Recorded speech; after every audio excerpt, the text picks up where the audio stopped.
Back for this front turret, gonna be Yatsuki taking some damage. Stun on a Gleave though, not gonna be great. Xiao low, the execute from Kez comes through. It's gonna be the kill and the turret. Now to the backline, Thor goes down, no name. Low on health, has the Hexbreaker. Vasily, can he save the game? No, he cannot. 4 dead. C9T finding a huge team fight at 35 minutes. Looks like we're going to 5, Freak. The inhibitor goes down. This should be the game. Easy end on the Nexus turret. 35. Here comes No Name for the miracle. Not gonna happen. Ace. The kill goes to the overworked Glebe Glarbu on support. 1, 2, and 4. 35.5 minutes. We're going the distance. All right. Game 5 for everything. Welcome back to the North American Challenger Series Playoff Finals. The last blast, the next will decide the 2014 Spring Challenger Series champion. I'd like to welcome High back to the set for one last time today. 2-2 in the series. I'm out of things to describe this, man. What do you think? It's been a long day. I came here for the first set of the games actually, and those are 5 games, and this one's 5 games. And I guess I jinxed LMQ by saying they're going to win that game. So maybe if I do that again, Go on LMQ, yeah. They might lose again, so then C9 can win. That'd be great. You're so emphatic about that. Yeah. You're just like, go. You guys got this, man. I can't cheer like too hard, you know. Are Otherwise, you a I'm part not of the motivated. Lomo Nation? Hi. Sometimes. Sometimes. They did call me the Lomo King, to be fair. They do? Vasily, when I was playing with him. Mm-hmm.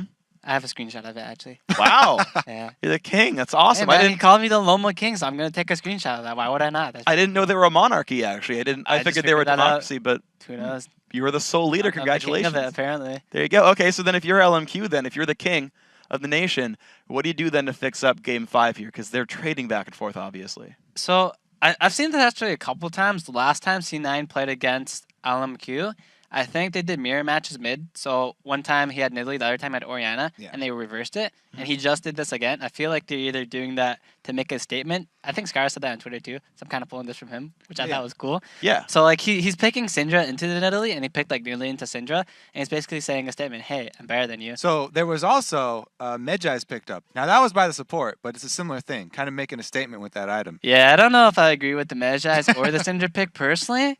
If they're trying to make a statement, I guess they made the statement. You gotta back it up if you. Yeah, I guess they kind of got punished for that by the Medjai's they had. And they won. Yeah, well, they won that game. It was a very low kill game. I think C9 had 2 kills before the end of the game. Like they had 2 kills, went mid, aced them, and then there's 7 kills, and that's like all they had the entire game. So it was a very low kill game. Yeah, and that entire game was objective control. C9T took literally, aside from the first spawn of buffs, every single blue buff on the right side jungle and every single dragon. That was kind of the way they kept up. But now we've seen many times in a row, LMQ seem to be better at picking off champions and getting kills. Identifying those as like 2 repeated key traits, how do you change the way you play to beat the other team? Right. So I think something you can notice off these series is when C9 played for the objectives, they won those. Like that game just now, once again, they had 2 kills. They had every single dragon, though, basically every single blue from Syndra, and they went for turrets and they went for dragons. So when you're going for objectives and the enemy team just wants a team fight, but they don't get the team fight, then they're kind of lost as what to do. So they kind of got... They weren't necessarily that far down in gold, but they were getting out objective. Say, for example, they had the dragons, they had the blues. That game probably would have been a stamp for them. But the fact that C9 got all the dragons and the blues, it went very bad for LMQ. They're not prioritizing objectives at all, really. I think they're going for kills. And that kind of shows with the Medjai's. That kind of shows with the Syndra. And when you're just prioritizing kills, and the enemy team isn't, you're going to have a bad time. So then thinking into then picks and bans, you go for this one because we're seeing mirror matches back and forth. Soraka was a big deal early on. Now it's getting banned all the time. Nidalee now seems to be undefeated in this series and kind of like the marquee champion for both of these players. I feel like that has to come into consideration as well in picks. Right, so they once again banned Caitlyn, but it went better for them this time because they were blue side for 1, and for 2, they banned a second AD carry on top of that. I don't necessarily know why Vasily picked Twitch. I think it's because he likes him. I've seen him play it in solo queue where he does his Blade of the Rune King Yomu's Rush, which is fine, but I think a better pick would have been Graveser, obviously, just because it had success earlier, and I personally think is a better champion. So they had a very good pick ban phase. They got their Nidalee. They put Wei Zhao on Syndra, which I think is arguably an okay champion. Mhm. So I feel like they didn't pick optimal champions in my opinion, and they get punished for it. Yeah, I was thinking it looked like they got beat in draft phase this time around. Yeah. They had that Twitch. Twitch never got to assassinate anyone, even though he did build the Ghost Blade. Yeah, I was so happy He about. was set up for it. Never got to do the Blade Ghost Blade combo. The blade combo, actually. Two blades. Double blades, dude. Didn't kill It's a anything. lot of blades. I The know. Ghost of the Ruined King. The ghost of the Ruined King. Just kind of a ghost of a champion. Wasn't even shown up there. So, hi. Last final question then for you. Prediction?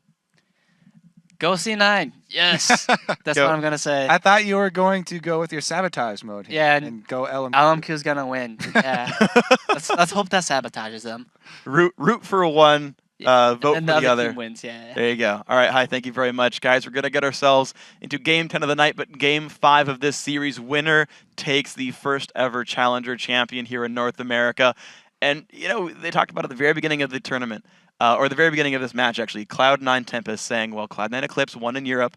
Cloud9 is the #1 seed in North America. Why can't we make it all 3 teams here? See if they can do it. We're going to champ select.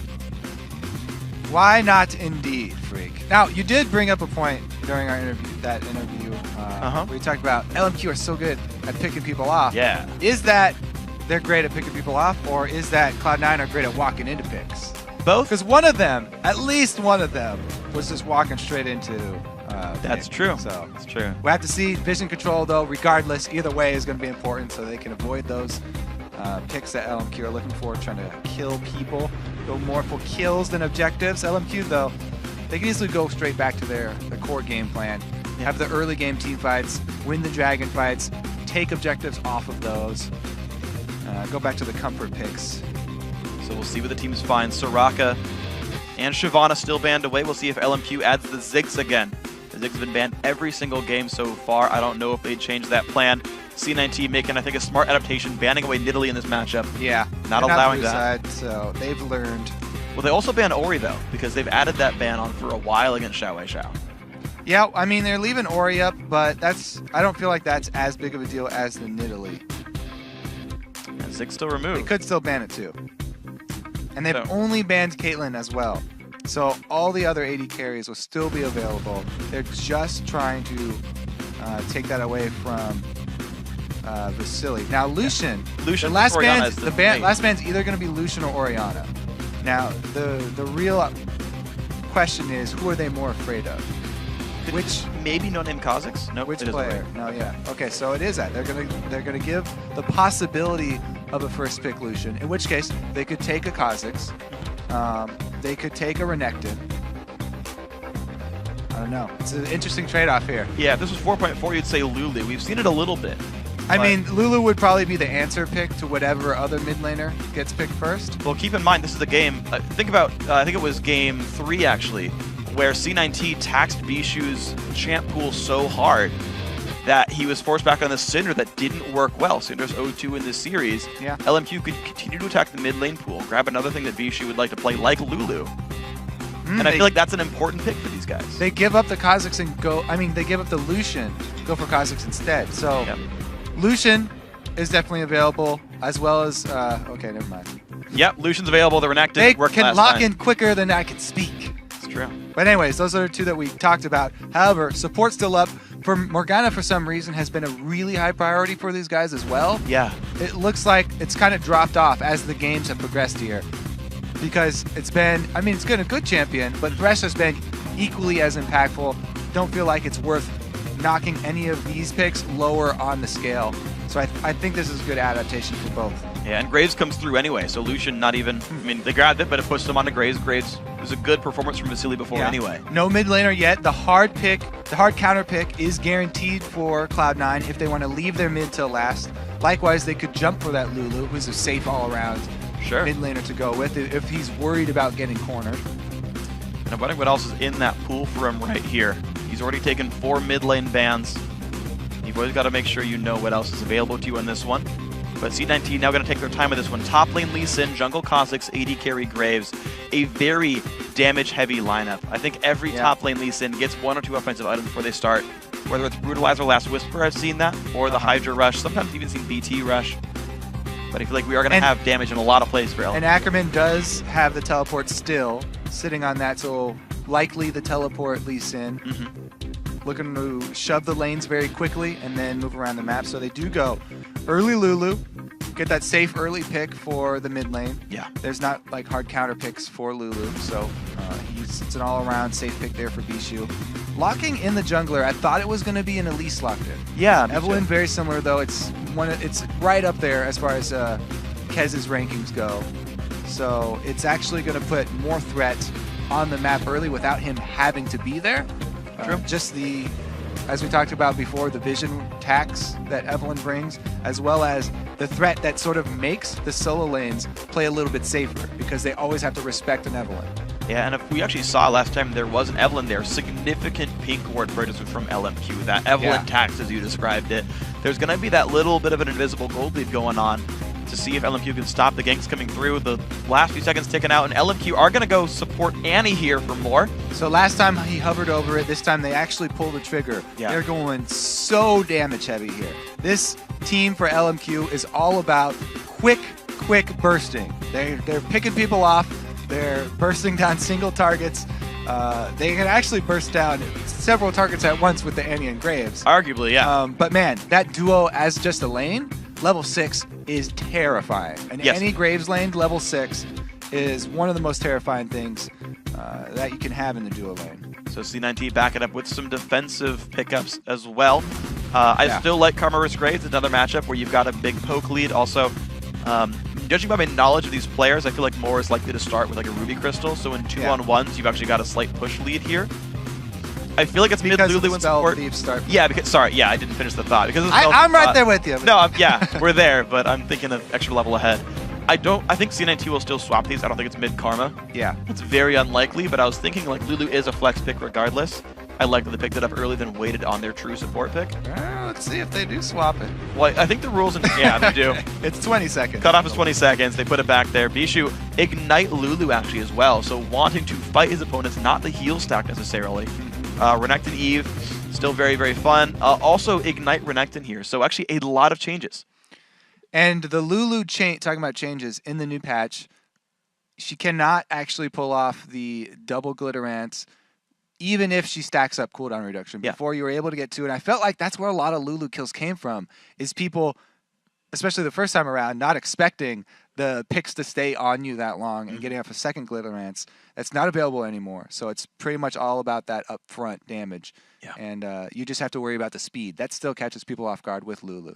Yeah. Surprise factor, I think, is a really big deal with this champion. Yeah, and the cool thing is we've actually seen people change their builds around a little bit, kind of as a result of that change, actually. Yesterday in the semifinal, we saw Xiao on Lulu go like 1 or 2 Doran's Ring into first item Sheen to just shove in against the Nidalee and just deal damage to that turret. Say, well, there's no point in rushing CDR. It's not going to affect me that much. I'll get some extra AP and mana and get the Sheen damage. And actually took mid turret tier 1 and tier 2 because of that. He had so much pressure on the lane that he got his team a global objective lead.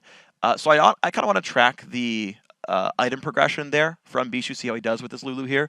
Again, I like that they picked that fairly early in the rotation, didn't allow that to get stolen away because that's kind of important to make sure your mid laner gets something comfortable.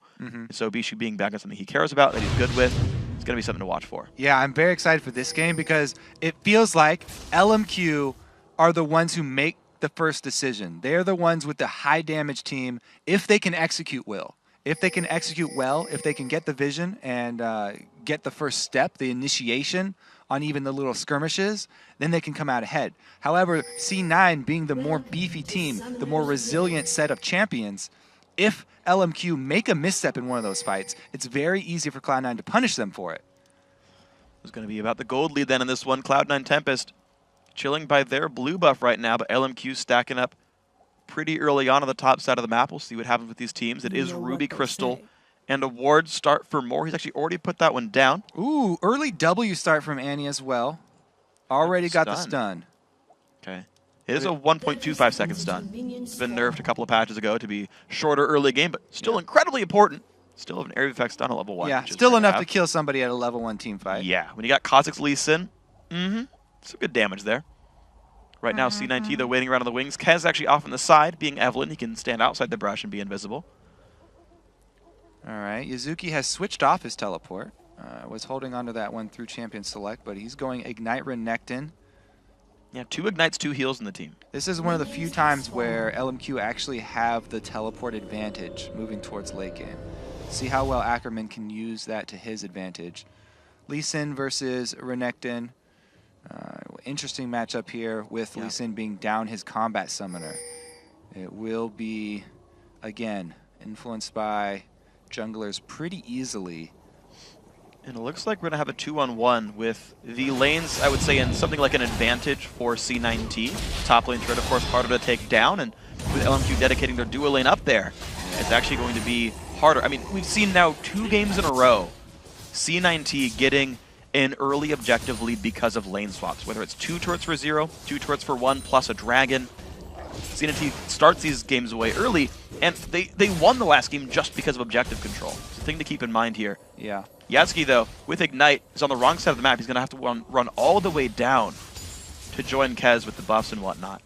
Ackerman, Yuzuki is kind of floundering in there. He's just getting up the ward on red and then trying to get some jungle experience. No, he needs to make a beeline down there. He's going to help with pushing, as he said. Evelyn is actually better than Kha'Zix in the straight-up push game because she can get her attack speed buff or just off a minion and take down the turret quicker. Also, with the turret on bottom, not having that extra defense will help out. Yeah. So Yuzuki just heading over level 1. Since he is uncoordinated, they won't be able to get that 4-man level 2.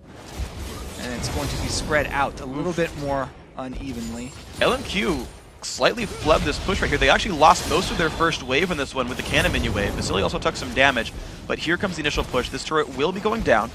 I want to see if the cannon minion actually dies, though. It's taken a bit of punishment. C9T definitely will lose their cannon, I believe. They have more range minions, though. Going to help out. Okay, so turret is down. Looks like the similar situation there. Cannon did die. LMQ slightly smaller wave, but otherwise pretty equal in footing. And Lee Sin's actually a great turret pusher. He has attack speed on the kit as well. Bishu landing a bit of damage to Xiao Wei Xiao. Actually, nice dodge on the chains. But Bishu down 8 CS with this one. See how it goes. While we're talking about tower pushing, Renekton, you can reset your auto attack with this stun, though you can't obviously stun the turret. People often still use it just to reset. An extra auto in there. 2 turrets down, everybody full steam ahead. The game of chicken continues. Will we see inhibitors go down? C9T are behind. Pretty late recalls here. They might actually get it. Down below half HP. We'll see if C9T can stop this push because LMQ are not slowing down. They're low on minions. They might stick. Believe showing up. Yatsuki there. They do take that one down. The slow comes out, though. Is that enough to turn this fight around? Moore has a stun. Lands a bit onto Yatsuki, but he's going in anyway. Moore very, very low. The re-engage, Ignite pop, summoner heals, but here comes Kez. Looks now for Vasily, who's only at half HP. Kez forced to back up. Really, they're looking to stall the recalls here and allow Altec to get more farm down there at the turret, but LMQ are able to get away long enough for the teleport down bottom. And tower advantage over to LMQ. Inhibitor already exposed. Who's going to make a move for this dragon? It doesn't look like either team is going to be rushing it since they both recall safely to base. It's very hard to tank that one up when your opponents have the same numbers as you. Yuzuki this time around on the next will be stuck up top though. No teleport. Yeah, so the thing to keep in mind with this matchup as well, with the turrets going down, is that an inhibitor turret's worth 175 gold to each person on the map, which gives Xiao Wei Xiao 175 gold lead in his mid lane matchup there over Bishu. He'll be half an item up, or half a basic item up at all times, which can matter. The 20 extra AP could mean an all-in. It could mean a Fiendish Codex being completed and better cooldowns. Yeah, he'd have to go back to base first, though, and he's got really heavy consumable starts, so he could easily stay out here much, much longer. Now, as we said, it would be a 1 champion advantage for LMQ at this dragon. However, it does a large portion of your health and damage this early in the game. It would be feasible for Cloud9 to at least poke them at the dragon, but they decided to just give it up. Yeah. Don't want to risk it. Well played, LMQ. Yeah, they'll allow Renekton to try and shove that top lane. Now, for the dragon, they weren't able to do anything with their bottom lane. That was a 2-minion big minion wave that was stacking up. Altec was able to prune that one down to size. Yasugi does get the top lane pushed in, so that'll be a lot of minions suiciding under the turret. That's kind of the only answer C9T got for it. Yeah, he'll get a few. Down bottom, though, Kez. He's going to look good for this. Moore getting the stuns up. Kez low on health. Summoner heal burned, actually. The re-engage, though, 3 versus 2. Moore getting away with the summoner heal. Vasily around as well. But there comes the Kazakhs on the re-engage. C9T forced away, losing summoners in the process. All right, so LMQ hold on to their advantage. All said and done for the early game. It was their call, and they came out ahead this time around. So, pretty good move there from LMQ. And the teleport really helped them as well, allowing Ackerman to go defend bottom quicker than usual. Yeah, and he was able to get to the top lane quicker than usual as well. He started on the correct side of the map. Yasugi didn't really guess properly. Was at the top, had to walk all the way across, and was late to the party. So all those things kind of coming into effect right here. LMQ to a 1,500 gold lead. 1,600 gold lead, actually, very early on in this game, with not being a turret and a dragger for this one. So now Cloud9 Tempest playing from the disadvantage. LMQ, we talked about them being all about picking people off. And with the gold lead, they might just do that. And the item discrepancy that you were looking for in the mid lane has manifested itself in the form of a Fiendish Codex in the favor of Xiao. Quite strong this early. Blue buffs will be traded off. Doesn't look like there will be any sort of invade from Cloud9 Tempest to try and deny that one from Xiao. But he's going to make his way towards this red buff here. Yasuki not really in a good place to stop this. Ackerman shoving in. is level 6 to Yuzuki's 5. That's why we're going to make that move. One of the rare roams from Xiao. And he doesn't get anything out of it yet. Well, they've still got control, though. Ward's coming across. Here comes the engage from Ackerman. He has pulled it into the brush. Eve has smite, and there's a ward inside, so very low chance of this red buff going over to LMQ. Until No Name comes, and he's got the execute. Oh, not close gets enough. The smite. He's level 6 off this one. Pops a bit of damage across. His ulti. He got his ulti leveled up. They didn't want to find it anyway. Didn't go. So, LMQ, they should have kept that red buff a little bit higher health and waited for No Name to join. He was a few steps away of coming. And then Kazakhs would easily have the advantage, could combo with his Q. Yeah, well, doesn't quite happen. But the bottom lane, though, I feel like this one's going well for LMQ. You're seeing Annie put out the damage. Xiao grabs his blue buff there. Kez gonna make the roam, though, not through a ward. Has the ultimate. Try number 2 here. He's gonna attack the bottom lane. They still have one flash on No flash for more, though. They're gonna go in. Here's the teleport. They turn it around. That's gonna be enough. The 5-minute cooldown. Altec forced away. Canceled, so it's not. 3-minute cooldown. Yeah. All right. But worth it. You don't only have to use the ulti there. Couple ultis, actually. Altec used his culling as well. Good awareness by Cloud9, not overcommitting to that. Smart choice. I wonder, would it have been possible to do enough damage to like get rid of Annie and then just like re-engage the 3v2? I think without cooldowns it'd be hard though. He would have to have a little bit better positioning as well coming in for the gank. Okay. Hard for him to get out. Annie is extremely hard to gank as Evelyn. Wow. Some good early damage. Bishu is taking hits with this one. Of course, with the flask for Xiao, he can kind of take these trades and just get his health back. Bishu's just kind of hemorrhaging a little bit of HP. Does get some poke back down. Of course, being down the Fiendish Codex means less shields, less damage. This wave clearing back and forth, though. 89 to 70. Again and again, Xiao doing a great job with minions. There's a pink ward on the right side of mid, put down by No Name. Again, the attempted push in. Lands the root, actually. This is not great for Bishu. Still taking damage this matchup. Yeah, you know, he's down in CS, but that's to be expected against Xiao. As usual. I don't think there was a lot of mid lane intervention either. Pretty much all of the side pushing. Chain dodge though. Bishu gonna get jumped on, low on health, bursted down. Silence being enough. First blood goes to Xiao. LMQ looking so far great in this game 5. Ackerman as well. Able to get out easily. He's got 3 people to deal with though. Should probably be just a force down turret for Cloud9. Glebe walks right into Ackerman, and they pushes them out. They will get the turret trade. Mid lane is under fire. Passing in the night. Yeah, pretty much. This time they saw them though. Yeah, mid lane turret going to be going down. Just the stealth Evelyn waiting around Ackerman to join this one. 2 turrets for 1 though. Are they getting bottom as well? Oh yeah, you're right. LMQ with a big rotational advantage. They're very far ahead now. 5 turrets to 3. Remember, one of those turrets is actually an inhibitor turret in the top lane. I mean, there's a wealth of gold still available just at the tier 2s. C9T still looking, though, for tier 2 top lane. The rotation coming from No Name and Ackerman, though, looks like Xiao Xiao is taking some damage. But C9T not really committing. Yasuki actually pulled back to fight for this one. More's coming soon. They look for the kick under the turret.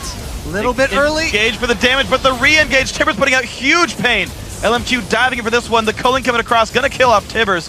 Poor Annie missing her best friend. Very low health on the Glebe Glar, but No Name does not want to keep going in. Yasuki pulling a bit of attention. Now all 5 of the C9T top side. Yeah, they swing over. Evelyn coming with Lulu, but it's a little bit late, and LMQ do not decide to continue. Good choice by them. They're able to chase off Cloud9 and retain their advantage. That's all that they wanted to do, was retain that tower advantage. Great global goal that they were able to get from that last move. 2-for-1 turrets, and they didn't have to lose much. It was just a little bit of health on the top. Big damage towards Kez, but just jumps over the wall, honestly. Not much required from Xiao Xiao to make that happen. But the pink ward will go down. That one did not live long. That was No Names just a few minutes ago. I think that burst that he took for that pink ward, though, might be the difference in this dragon fight. Evelyn's trying to chug his potion right now. They do at least call in the teleport. There's no teleport for Cloud9. Yeah, so 5v4. Even with Xiao Xiao low, this could be the good fight. Burst going across, half HP on Dragon. Will Kez engage for this one? Looks like Cloud9 Tempest are scared of this one. Burst comes through, blue team picks up Dragon. They're respecting that Tibbers, even though Tibbers is not back up yet. Nobody wanted to get close to Annie. Moore was able to zone. C9T playing a bit more afraid game 3 right now. They're down in gold and afraid to take fights, which does mean they're giving away objectives, though. And right now, C9T not finding many things to do in this game. Their objective trades have been negative. They've taken 1 for 2. Time and again. Right from the beginning, with the swap from LMQ, Yuzuki did not expect it and had to walk all the way down the map. They're looking to answer mid, though. Big dive from Yasuki. Nice knock up 3-man from Lulu. They're going in towards Moore. Moore will go down. That's 1 mid lane turret under fire. C9T on the scoreboard of this one. No Name waiting around on the side. Vasily waiting off of the wings as well. Glitterlance comes across. Looks like LMQ buy time for now, but next wave this could be a turret kill. Yeah, you were talking about LMQ were the ones doing most of the tower dives. Great job there by Cloud9. Getting in and out quick enough. Taking down the Annie before Tibbers was able to be used. Still down, and now they want to finish the turret! Well, they get the stun on Ackerman, though. Big damage coming across. Force to disengage. Turret will fall. AoE Karma Shield. Keep the team in a good spot. Bottom wave here, bottom wave. They do not want to give up pressure. There's a giant glob of minions here for Cloud9. Because of it, they'll be awarded from blue buff here. Can they actually make a flank? If they circled back around towards mid, they would even be able to capitalize one more time. But they're going to take their blue buff and return back with just that. That's a lot of golden XP on Vasily, who's already got a Bloodthirster, and it's basically fully stacked by now. Yep. Altec gets his own BT, but looks like not more on top of that, so a big lead here. 20 minions plus the global gold. Vasily is much bigger than Altec when he goes back to shop. So there's actually a similar size wave up top for Cloud9 to feed on, and they're giving it over to Renekton, who is split decision here.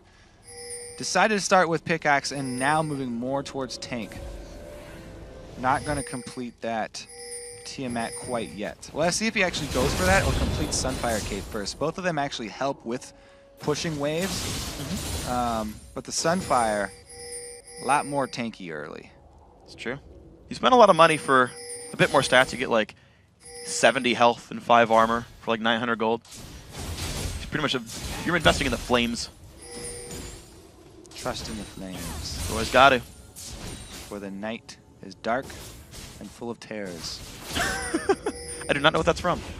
Game of Thrones. All right, well, there you go. I don't know if that's deeper in the books than the series has caught up to, though. Spoiler alert, I just know the quotes now. Nah, Wow. I think they've already used it. They probably have used it. Gonna be all right with this one. Cloud9 Tempest, though. Farming all the way back by their inhibitor. There was no turrets up there for Yasuki to fall back to. Look at the ward coverage, though. I mean, man, it's all LMQ invading on Cloud9's jungle. Since the very opening of the game, they were the ones making the first moves, as I said, and it was all down to execution for this team. They've got so much damage. if they're able to execute, if they're able to make the first step, get the initiative, then it's up to them to finish. Ooh.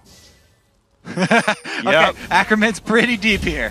He's going to get rooted up, but Kez is right there. Ackerman's got nowhere to go, gets found. All right, he made the first move, did not execute properly, and LMQ Offsides. just offsides there from Ackerman. And he's going to have to spend 15 more seconds in the penalty box, allowing a power play for Cloud9 Tempest. We mixed multiple sports metaphors there. It was good. I like right? Just pile them on. Home run for C9T. Just pile them on. What's it when you get a score in cricket? If Quickshot were here, he'd know. Oh, God. Is that? It's kind of like baseball. Did I just offend all the European viewers now, or is it too late for them to be watching anymore? I don't even think it's all the European viewers. Like, isn't cricket mainly English? I don't know. I think it's actually, yeah. All right, well, Kez is doing some mobile ward work here. Side bonus of Evelyn. Able to see where everyone has committed to for LMQ.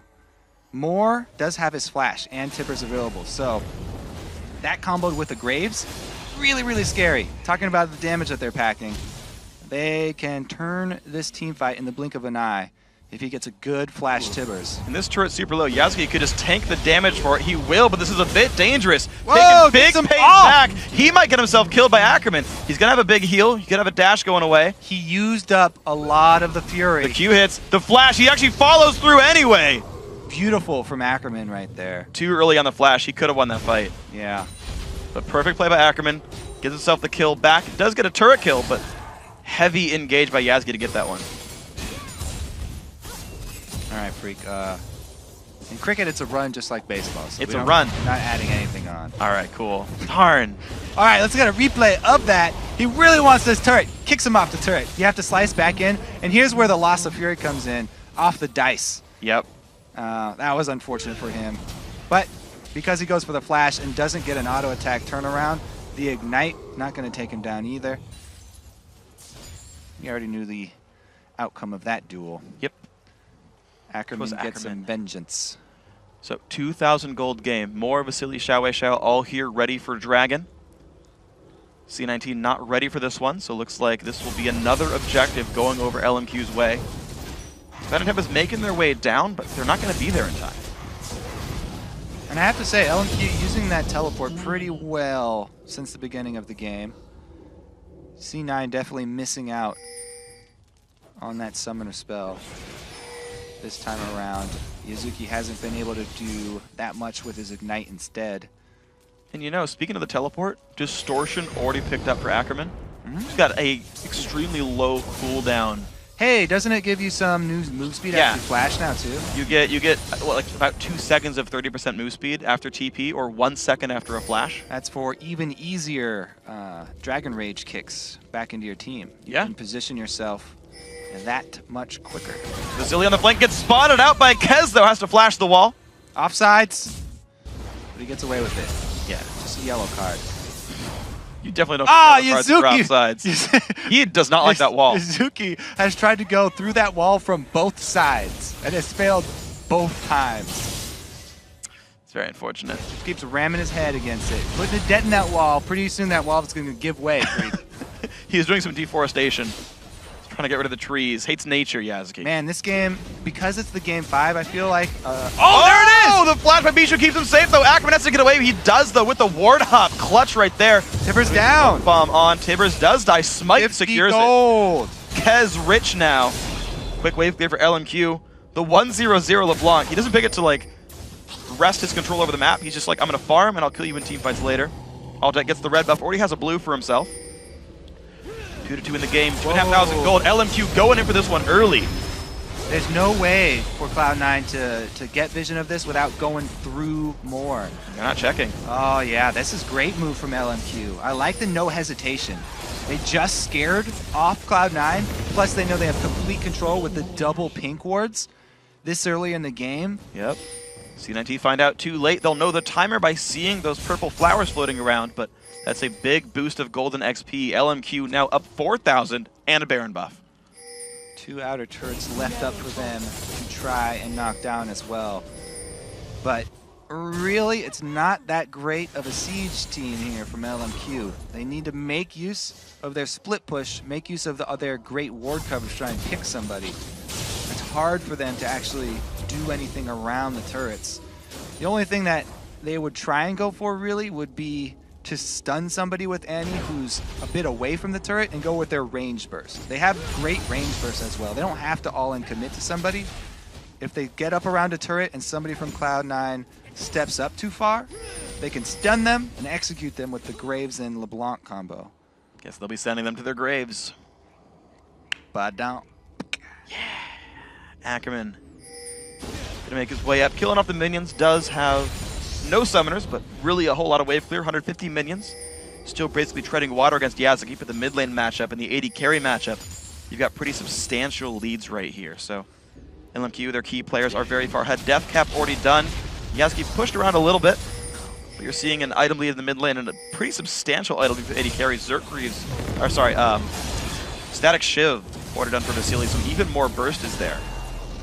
That's going to mean a lot, because until Altec gets Triforce, he's going to be behind. It also means super fast wave clear for Graves. He already has Buckshot. Adding Static Shiv onto that is amazing for the wave clear. And keep in mind, top lane has no turret, so C9T must respond to this wave right here, because Vasily is about to be threatening an inhibitor. Oh, they are right. They don't even have to siege up at a turret. They can try and force a fight around the exposed inhibitor. They will do so. This is going to be the 4-man squad as well. No tanks in this fight. I have to give that advantage over to Moore, because he's got the the stun ready to go. This is going to be 5-on-4, dead inhibitor. Ackerman definitely going to be the inhibitor going down. Inhibitor. It's gonna will respawn before Baron comes up by about 35 seconds. It's fairly relevant here, but ultimately it means LMQ are gonna have map control for quite a bit longer. Cortez wants to go in, then knock up to Ackerman. Big burst comes out from Xiao. Doesn't quite get any kills though. Dual Glitter Lance comes across, putting some damage still there. Now, LMQ were spread out, so it was an attack from the side, but you know, not really any follow-up there. And pretty big ulti down for Cloud9. Once again, that teleport for LMQ doing so much more than the ignite on Renekton. Able to get the inhibitor, and now the mid-turret siege. Gonna try Baron buff, will time out within the next minute here, but that's gonna be a couple of waves they still get the chance for. The flash forced away, Xiao does get removed in the 1v2, but he's gonna join his team, reaching up with Baron. They've got another wave coming. All right, Lulu is strong wave clear. Lucian is decent as well. But there's just so much danger from this Annie. Everybody on Cloud9 has to watch their positioning. They cannot afford to group up. Lucian next to either Lulu or Evelyn would be devastating. So LMQ snowball to a 5,000 gold lead. They kill away the jungle as they go. Smart choices there. Remove as much gold as possible and gain golden XP for your team. See minions dropping away rather quickly, but C9T still, they've got to be afraid of this one. Yeah. By the way, the reason I say that is because Evelyn is still pure assassin at this point. Hasn't transitioned into the tanky phase where she starts building Randuins and things like that. Still 100% assassin, all damage. Attack able to dash away. You can see the wave clear there. So easy for Vasily to remove the minions. They push in once more. The culling coming across, but now blocked by No Name, keeping his wave alive. Unless C9T go in right here, they're going to lose that one.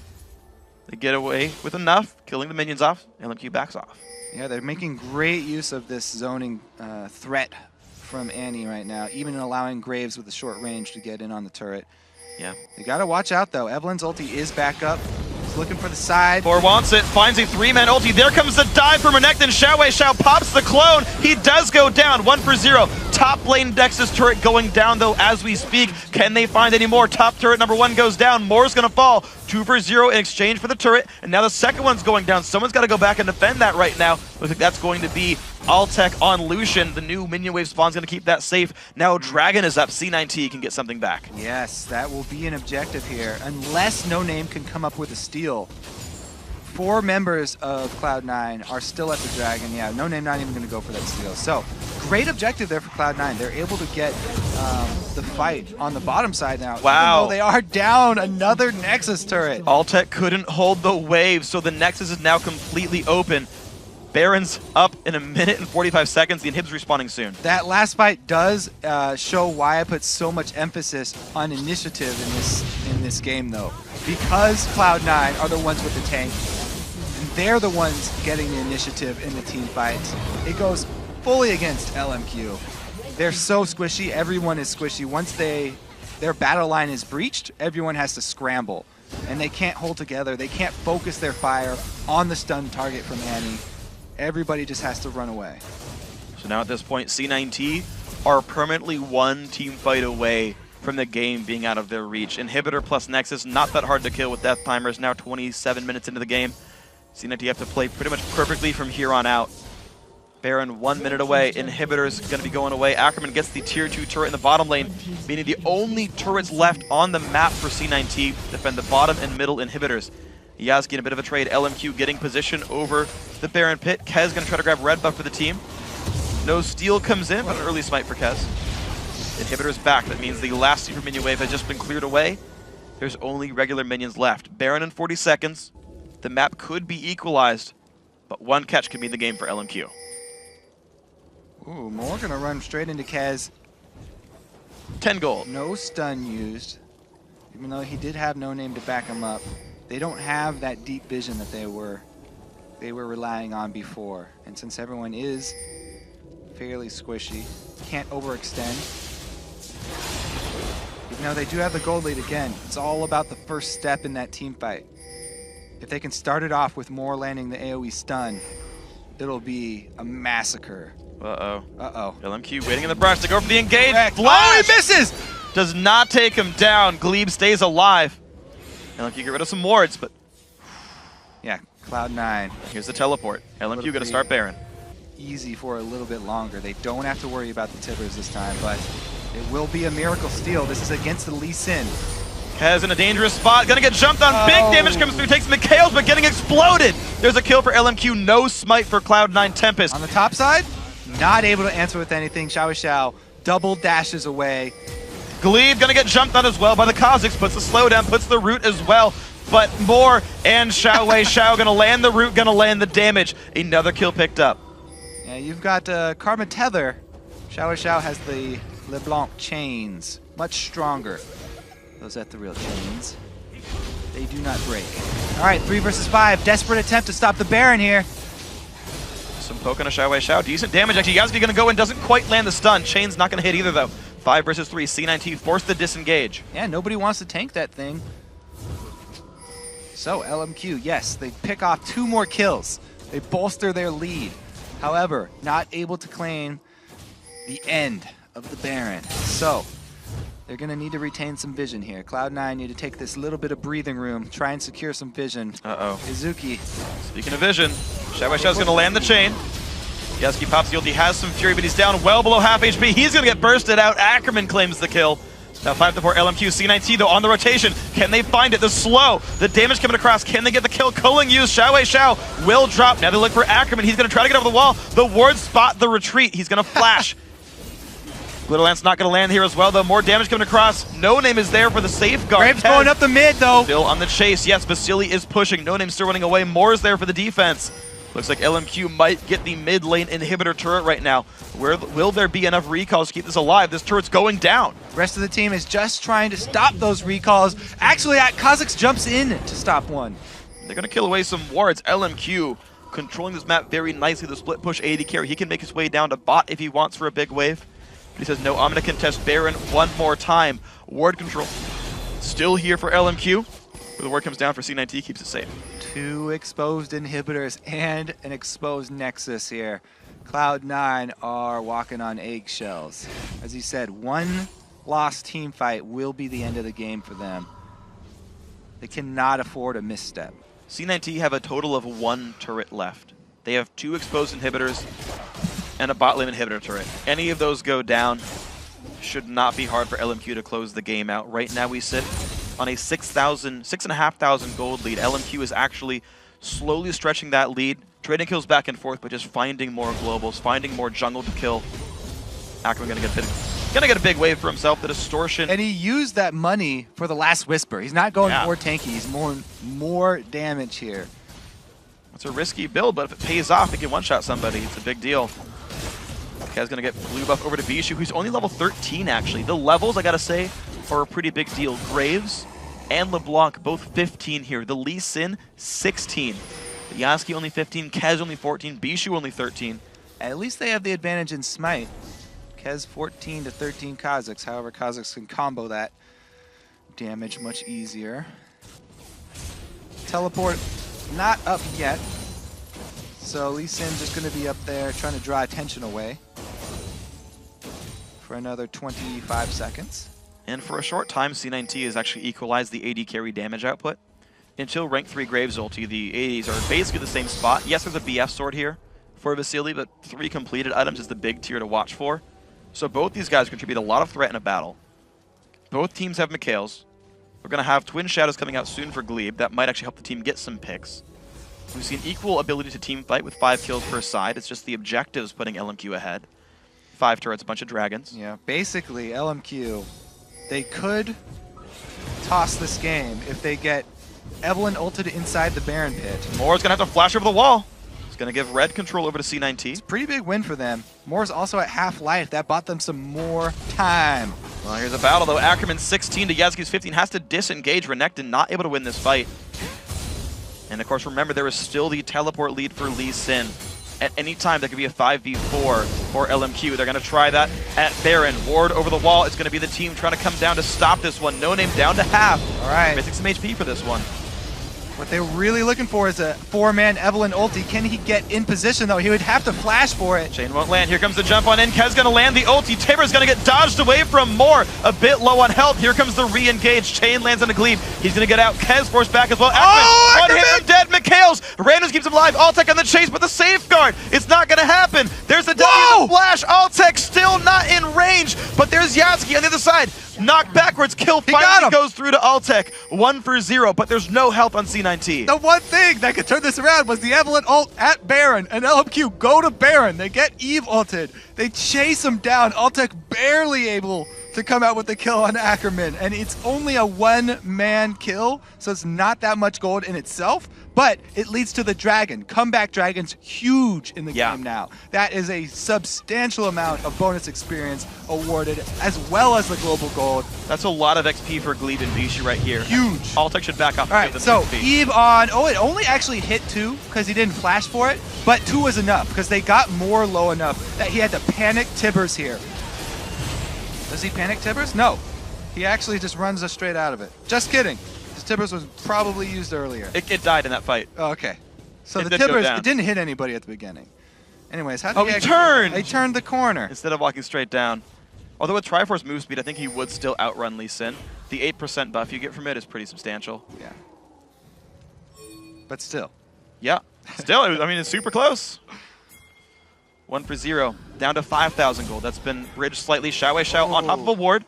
Jumps back over. Puts a ward down. Bottom lane actually pushing down toward LMQ's base. 34.5 minutes. Moore is going to get his team some ward control over Baron Pit. The question is, why do LMQ keep going back to Baron? Why don't they just go to one of these nice, safe inhibitors that have no turrets close to them? I'm not sure, actually. Tunneling on that Baron? It's a dangerous game. Gonna be the stun pushed in. Lasky gonna look for the jump in. Oh my! And down goes Annie. 1 for 0. The initiative! The first step is so important with this squishy, damage-heavy comp that LMQ are running, and they're just waiting around with Cloud9 have vision. They're inside the Baron pit. Everybody there. It hasn't rained yet, so the magic damage debuff not there. All right, how's the smite gonna go? How's the damage gonna go? Yasuke is towards the front lines. The entire C9T team pushed towards the back. Kez gonna stay alive. There's the engage. Over the wall goes the flashes. Bishu's gonna be safe. Kill picked up 2 so far. LMQ. It's gonna be C9T forced back. Oh my God, they give away the Baron. And Baron goes to LMQ with 2 kills as well. Wow, everyone's just tunneling on this Baron is ridiculous, but it's exciting, Freak. It is. But there's gigantic waves now for LMQ to farm. This gold lead is going to go from 7K to 8 or 9 as these minions all go down. All right, well, Cloud9, they get a perfect pick. They take out the Initiator. They take out Annie, the AoE stun, the core of the LMQ burst, and then they corner themselves in Baron. Yeah. damage came through. The attack Tragic from all story. angles. Well, The tragic story of Cloud9 Tempest. yep. Baron got the greater of them. So did LMQ so far. Oh, juicy wave. Who gets it? Is Ackerman going to be He's actually a waiting bro? for his friend. He is. He's giving it to I think it'll give Vasily eye edge. That's probably the reason. A lot of money fed over to Vasily. He's going to be a beast next team fight. Bishi with the blue buff. You're going to see 1,400 gold. It's like 2,250 to go from BF sword to eye edge. So he's got some time to go. He's got the pickaxe, so yeah, that's enough. It's like 1,375 there, so there's the combined 4 offensive items. Vasily is Graves, and he has a Mikhail's on his team. Is reasonably well protected. We've seen actually a lot of safeguards, defensive safeguards, from Ackerman to keep the team alive, so that might work well. I mean, his upfront burst is ridiculous. A static shiv procced Infinity Edge crit. A buckshot, also collateral damage. Even Smokescreen does a lot of damage right now. Yeah. That 40 AP from Baron buff. Yeah, man. Adding the damage. People always forget about the hybrid nature of Baron. Helps All right. everybody a little bit. So, now that they have the Baron buff, Yeah. our long war that was waged over the Baron has been won. Ackerman, And it should be though, a clear path. Gets You- little you answer. go to an exposed inhibitor.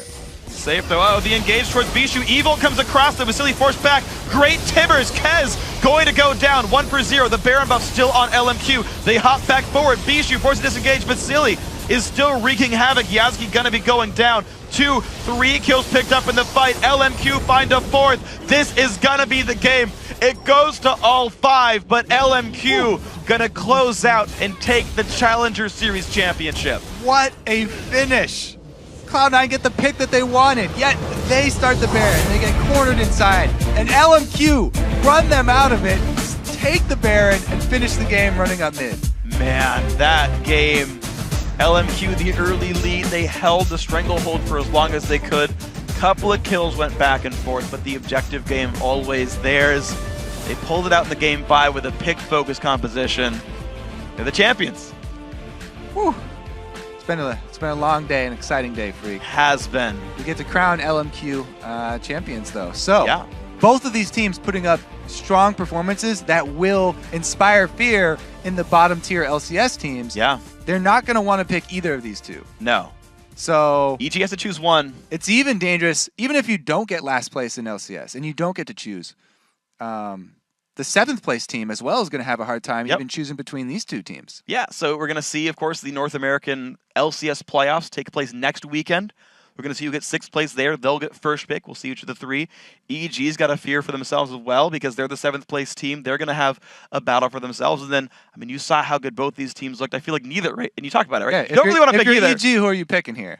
You have to say C9T, I suppose. They did but lose. They did lose, but the team is fairly equally matched. So your thought is, who's better in a BO5? Who's better on stage? And who do we match up better against? Because clearly both are similarly fearsome. Mm-hmm. And then at the very end of the day, you still have XDG in 8th place who gets whatever you leave to them. And they're going to also have a fearsome matchup there. You've got some great teams putting up great play. And I mean, those are just fun games to watch. Like if they both make LCS, I'm going to look forward to the regular week games in the summer split. I will as well. I will as well. There's some great players, some great teams. The individual skills up there, the champ select, the changes throughout the series, also a lot of fun. It's going to be fun. All right, guys, the 2014 Challenger Series may have come to a close, but the playoffs are just beginning in the LCS. The postseason kicks off on Tuesday with the European LCS quarterfinals. First up is a best-of-3 doubleheader, starting with Froggen and Alliance taking on Amazing and the Copenhagen Wolves. All the action starts with the LCS preview show on Tuesday, April 15th at 4 p.m. Central European Summertime, 7 a.m. Pacific Daylight Time. We're calling it a night here in California, but before we go, I want to say thanks again to our friends at Coca-Cola, and another thanks to I Will Dominate and Hi for joining us today. Now, on behalf of myself, Kobe, Riv, Zyrene, and the entire live broadcast crew, good night and GG.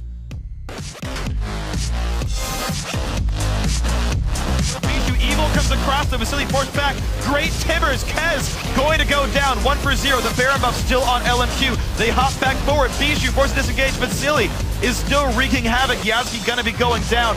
2, 3 kills picked up in the fight. LMQ find a 4th. This is gonna be the game. It goes to all 5, but LMQ gonna close out and take the Challenger Series championship. What a finish!